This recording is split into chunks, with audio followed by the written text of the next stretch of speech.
Bismillahirrahmanirrahim. Assalamualaikum warahmatullahi wabarakatuh. Allahumma salli ala Muhammad wa ala ali Muhammad. Orang-orang di barisan terdepan dan yang tidak dihisab di yaumul mahsyar. 20 Januari 2024. Hambaku, berjalanlah di jalan Muhammad SAW dan tinggi kasih dalam ketaatan kepadaku. Aku memilihnya di masa yang akan datang. Ia pemimpin umat Islam di seluruh dunia. Aku memberitahu kalian kerana kalian umat yang ingkar. Hanya sedikit orang yang datang padanya atas suruhan Muhammad SAW dan aku. Tidak lebih dari 3,000 orang dari jumlah umat Islam di dunia. Hambaku, berjalanlah di jalan Nabi Muhammad SAW dengan kasih sayang tanpa persoalkan siapa Qasim, di mana dia berasal. Semua telah dalam takdirku. Apa yang kalian dapatkan tidak dalam kesalahan. Aku maha benar akan tetapanku yang berlaku. Dunia ini sangat singkat. Hanya sepenggal saja dibandingkan dengan tahun yang berlalu. Ambillah kesempatanmu. Aku berbicara kepada saksiku. Dia tempatku menyampaikan pesan-pesanku setelah kesiasat Qasim. Aku bersaksi padanya. Qasim benar mendapat pesan dariku dan Muhammad SAW. Dan berjalanlah di jalan Muhammad dalam keadaan kasih sayang dan redha. Dialah yang aku tunduk dalam takdirku sebelum bumi diciptakan. Jangan berbuat ingkar atas ketetapanku. Aku datang pada kalian kerana keselamatan kalian berada di dalam genggamanku. Dan aku, Rabbmu, yang menyuruh kalian kerana kalian tidak datang pada Qasim kerana ingkar. Sesungguhnya sejak lama dia kuberikan kabar. Wahai hambaku, perhatikan keadaanmu.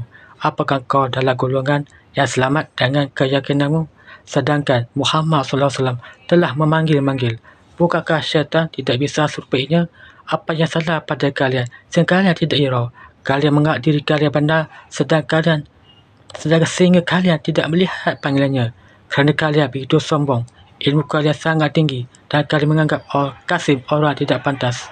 Siapa Rabb kalian? Seruanku dan Muhammad SAW kalian artikan dengan sangat-sangat ilmu kalian, sehingga kalian tidak menyadari Muhammad SAW dan datang kepada kalian dan seruanku juga. Wahai hambaku, perhatikan hatimu dan ambillah petunjuk dariku tanpa kalian ingat dalam kesombongan. La ilaha illa ana Rabbul Alamin, yang berwujud langit dan bumi dan semua dalam perhitunganku. Masing-masing akan bersaksi padaku apa yang dia lakukan sehingga dia dalam menyesal dalam ingkar.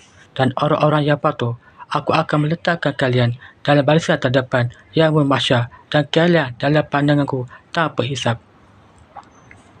Dan orang-orang yang bersaksi atas kesiasanku, jika pesanku benar dan dia membagikannya, aku letakkan di barisan terdepan dari mereka kerana mereka adalah saksiku. Dan aku menampakkan wajahku kepada mereka atas keikhlasannya membantuku mengangkat umat dalam kesiasanku. Dan orang-orang yang bekerja dengan ikhlas, aku jaga dengan pajaan tertinggi dan dia akan mendapatkan apa yang dia inginkan. Orang-orang dalam kumpulan Qasim dalam keadaan tidak redha kepadaku, aku letakkan mereka semua dalam perhitungan isaku. Sesungguhnya aku memanggilnya redha dengan tujuannya kepadaku tanpa pertikaian. Seseorang mendapatkan hasil dengan keikhlasannya dan aku menjaga mereka dari siksa api neraka. Mereka yang berkasih sayang di jalanku dan menjadikan diriku adalah saksi atas kebenaran Qasim mendapat kabar dariku.